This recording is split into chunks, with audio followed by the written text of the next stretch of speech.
स्वागत है मित्रों आपका हिंदी आलोक यूट्यूब चैनल पर। हम टीजीटी पीजीटी परीक्षा की तैयारी करने के क्रम में हम लोग बहुत ही महत्वपूर्ण टॉपिक जो है संधि पढ़ रहे थे। संधि के अंतर्गत हम लोगों ने स्वर संधि जो है समाप्त कर ली थी। अब हम लोग व्यंजन संधि पढ़ेंगे। व्यंजन संधि अर्थात हल संधि। तो व्यंजन संधि के अंतर्गत सबसे पहले हम देखेंगे व्यंजन संधि की परिभाषा।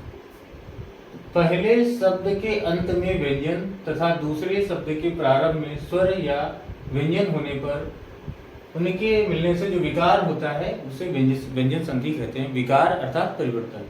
तो इसमें देखेंगे कि पहले जो शब्द है उसके अंत में व्यंजन, देखिए हलंत लगा हुआ है, इसका मतलब इसमें स्वर नहीं है, का में स्वर नहीं है, तो ये स्वरहीन व्यंजन है, विशुद्ध व्यंजन है। तो पहले शब्द के अंत में व्यंजन और दूसरे शब्द के प्रारंभ में स्वर अथवा व्यंजन। तो देखिए यहाँ स्वर है तो वहां पर व्यंजन संधि होगी। तो वाक धनीस इक्वल टू बराबर क्या बना, वागीस बना। वाणी का, वाक माने वाणी, ईस माने ईश्वर, वाणी का ईश्वर, वागीस। अब आपको समझ में आ गया कि व्यंजन संधि क्या है। स्वर संधि में क्या होता था, स्वर का स्वर से मेल होता था, और व्यंजन संधि में व्यंजन का स्वर अथवा व्यंजन से मेल होता है। अब व्यंजन संधि के अंतर्गत जो महत्वपूर्ण नियम है उनको हम लोग पढ़ेंगे। देखिए पहला नियम है कि वर्ग के प्रथम वर्ण, वर्ग का प्रथम वर्ण क्या होता है, आपको पढ़ाया था हमने वर्णमाला के अंतर्गत कि वर्ग 5 होते हैं और प्रथम वर्ण मतलब का, च, ट, त, प। ये पांच वर्ग हैं, का वर्ग, च वर्ग, ट वर्ग, त वर्ग, प वर्ग। और प्रथम अक्षर का मतलब प्रत्येक वर्ग का पहला है, का, च, ट, त, प। वर्ग के प्रथम वर्ण के बाद कहते हैं वर्ग का प्रथम वर्ण हो, पहले शब्द के अंत में वर्ग का प्रथम वर्ण हो, अर्थात का हो या चा हो या टा हो या ता हो या पा हो। उसके बाद किसी वर्ग का या तो तीसरा चौथा वर्ण है, वर्ग का तीसरा चौथा मतलब जैसे का वर्ग का क्या हो गया, ग और घ। च वर्ग का ज और झ। तो इस तरह किसी वर्ग का प्रथम वर्ग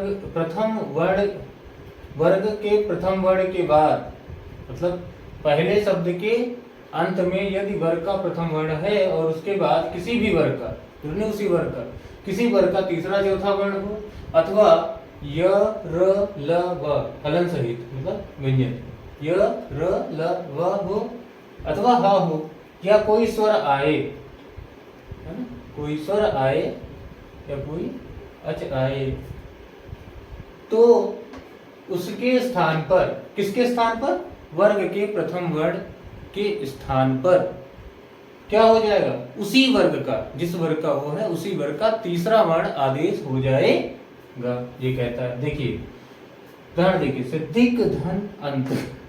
अब दिक धन अंत है तो का के स्थान पर, का देखो क्या है, वर्ग का प्रथम वर्ण है का, और उसके बाद क्या है, स्वर आए। तो नियम क्या है, या तो स्वर आए या किसी भी वर्ग का तीसरा चौथा वर्ण आए या फिर यार अलावा अथवा आए। तो वर्ग के प्रथम वर्ण के स्थान पर उसी वर्ग का तीसरा वर्ण आदेश हो जाएगा। तो तीसरा वर्ण क्या हो जाएगा, का वर्ग का तीसरा क्या हो जाएगा, क, ख, ग। तो क के स्थान पर क्या आदेश हो जाएगा, ग, क्योंकि का आधा है तो गा भी क्या आदेश होगा, आधा गा मतलब हलंत युक्त ग, मतलब स्वर रहित गा आदेश होगा। स्वर रहित का तो स्वर रहित गा आदेश होगा। अब इसके स्थान पर देखो ये जो है इसमें जुड़ जाएगा, तो क्या हो जाएगा, दी, ग और आय पूरा हो गया।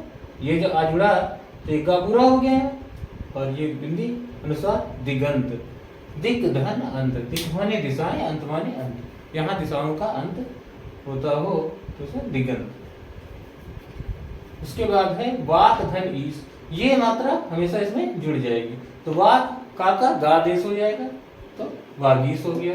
उसी तरह दिक धन गज, तो का गा हो गया, दिग्गज हो गया। देखो अब चूंकि यहाँ स्वर नहीं था तो आधा गा ही रहेगा, आधा का आधा गा आदेश हुआ, मतलब स्वर रहित का स्वर रहित गा आदेश हुआ। अब चूंकि यहाँ स्वर नहीं है तो स्वर जुड़ेगा नहीं, तो वैसे ही आधा रह जाएगा, मतलब स्वर रहित रह जाएगा, तो ये हो जाएगा दिग्गज। इसी तरह अच धन अंत अजंत, अच माने स्वर, अंत माने अंत में जिस शब्द के अंत में स्वर होता है उसे अजंत कहते हैं। अच धन अंत। चा का देखो क्या होगा, जा आदेश हो गया, आधा चा है, आधा जा आदेश हुआ, लेकिन ये आ चुकी है, यहाँ स्वर है तो इससे जुड़ जाएगा, तो जा पूरा हो जाएगा, तो ये अजंत। उसी तरह दिक धन अंबर, दिगंबर हो गया। सट धन आनंद, ये आरो यारो में देखिए पूछा गया था, आरो यारो की परीक्षा है, इसमें वर्तनी शुद्धि में पूछा गया था, सीधे सीधे संधि नहीं आती, लेकिन आरो आरो में जब आप संधि का ज्ञान होता है, समास का ज्ञान होता है, उपसर्ग प्रत्यय ज्ञान होता है, तो आप वर्तनी शुद्धि ठीक कर लेते हैं। तो उसमें शुद्ध वर्तनी पूछा था, तो उसमें सडानन सही था, तो बहुत लोग सटानन लगा दिए थे, सट धन आनंद। लेकिन टा को क्या हो गया, देखो इसमें टा है, वर्ग का प्रथम वर्ण है, उसके बाद स्वर आए, तो टा का डा हो जाएगा, तो ये हो जाएगा, देखो स और टा को डा हुआ, ये लेकिन हलंत रहेगा, लेकिन ये आ दीर्घा इससे जुड़ गया, तो सडा अब ये हट जाएगा, अनन। 6 मुख वाला, आनंद माने मुख, सट माने 6 मुख वाला, अर्थात सडानन। कार्तिकेय को कहते हैं सडानन, 6 मुख वाले। तो ये जो है आरो यारो में पूछा गया, तो देख लीजिए, इसका स्क्रीनशॉट ले लीजिए।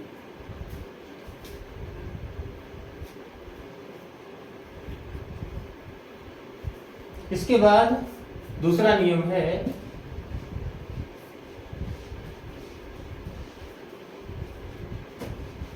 दूसरा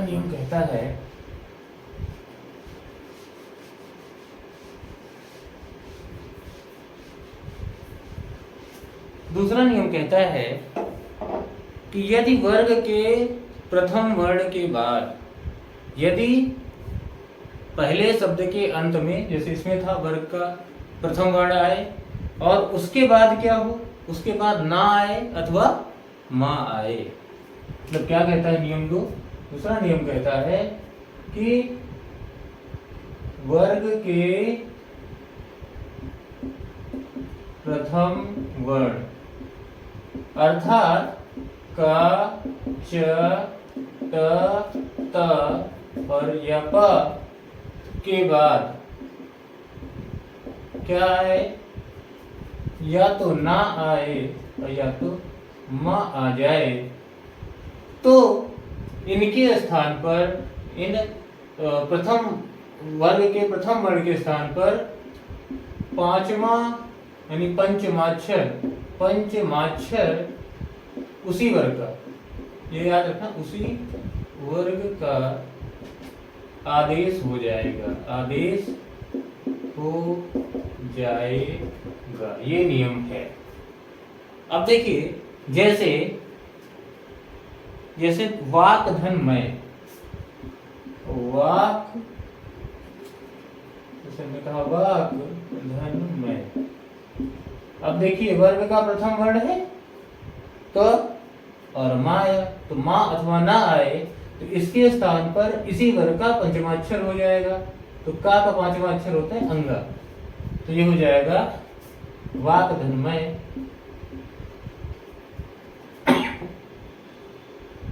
ये हो जाएगा, क्योंकि यहाँ स्वर नहीं है, स्वर तो जुड़ेगा नहीं, तो वांगमय हो जाएगा। वांगमय कहते हैं साहित्य को, कई बार पूछा गया है कि वांगमय मतलब क्या होता है, साहित्य होता है। वाक धनमय, वांगमय। उसी तरह सट धनमुख, सट धनमुख। अब इसमें देखो सट धनमुख में 6 मुख, सट का क्या हो जाएगा, माँ आया तो ये हो जाएगा आपका डा हो जाएगा, डा क्यों होगा, ये होगा पंचमाक्षर, अड़ा तो हो जाएगा सण। अब टा का आधा टा है ना, स्वर रहित टा है तो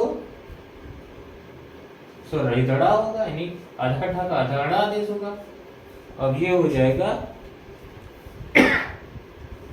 सड़मुख हो जाएगा ना, सड़मुख हो गया। उसी तरह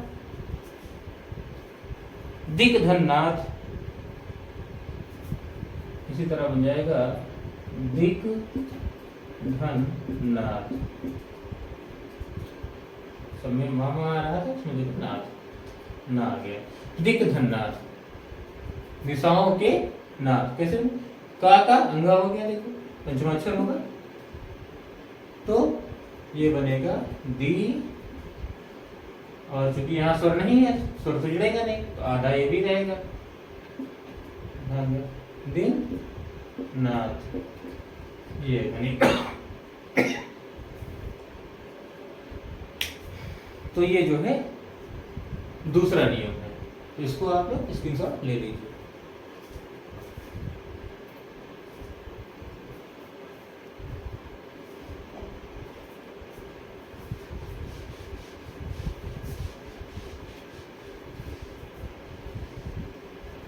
इसके बाद तीसरा नियम कहता है,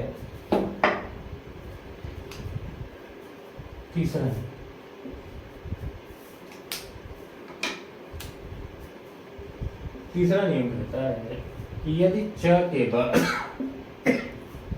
तीसरा नियम कहता है, सुनो,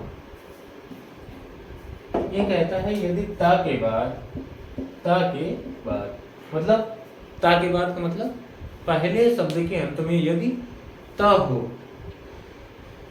ता है, ता हो मतलब उसमें स्वर नहीं होना चाहिए, विशुद्ध ता हो, मतलब ता हलंत हो, ता हो, हलता हो। और उसके बाद कह रहा है यदि चा या छ आए तो इन दोनों के स्थान पर च आदेश हो जाएगा। ठीक है, यदि च छ आए तो इनके स्थान पर च आदेश हो जाएगा। उसी तरह यदि ता के बाद फिर क्या आए, टा या ठा हो, टा या ठा हो तो टा आदेश होगा। और तीसरा कहता है कि यदि ता के बाद डा या ढा हो, तीसरा नियम कहता है यदि टा के बाद डा या ढा हो तो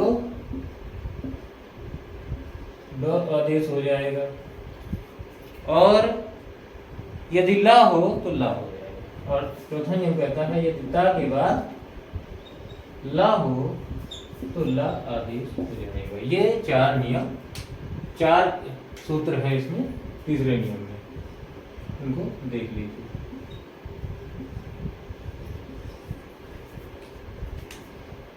क्या कहता है कि यदि ता के बाद च या छ हो तो पहला वाले में च आदेश हो जाएगा, हलंत, हलंत च, हलंत च आदेश हो जाएगा। यदि ता के बाद टा या ठा हो तो पहला वाले टा हलंत आदेश हो जाएगा, और ता के बाद ये ड ढ हो तो ड यानी पहला वाला हलंत साथ आदेश हो जाएगा। यदि ता के बाद ला हो हलंत ला आदेश हो जाएगा। ये चार नियम समझ में आ गए होंगे। अब पहले नियम से देखो, तो जैसे सत धन चरित्र, जैसे बनेगा देखो सत धन चरित्र,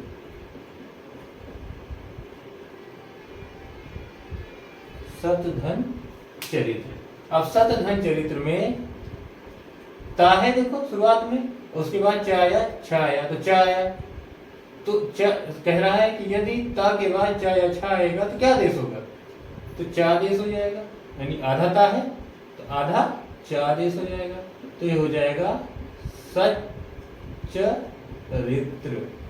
सच्चरित्र हो जाएगा, अच्छा चरित्र वाला सच्चरित्र, ये सब बन जाएगा। देखिए उसी तरह क्या बन जाएगा, सत धन चित सच्चित बन जाएगा, सत धन चित्त, सत धन चित्त, सत धन चित्त हो जाएगा।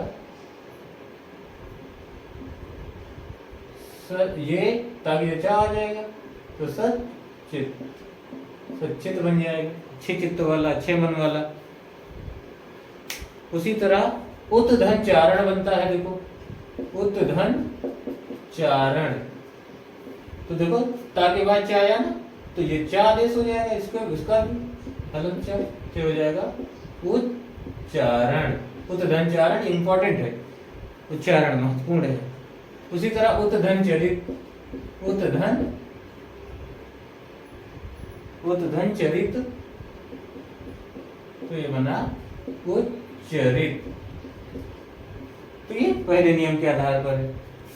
उसी तरह दूसरे नियम के आधार पर देखो तो तत् धन टीका, टीका मतलब आलोचना समालोचना, तत् धन टीका, उसकी टीका, तो ये बन जाएगा ता का। देखो अब क्या है, ता के बाद यदि टा या ठा है तो टा आदेश हो जाएगा दूसरे नियम से।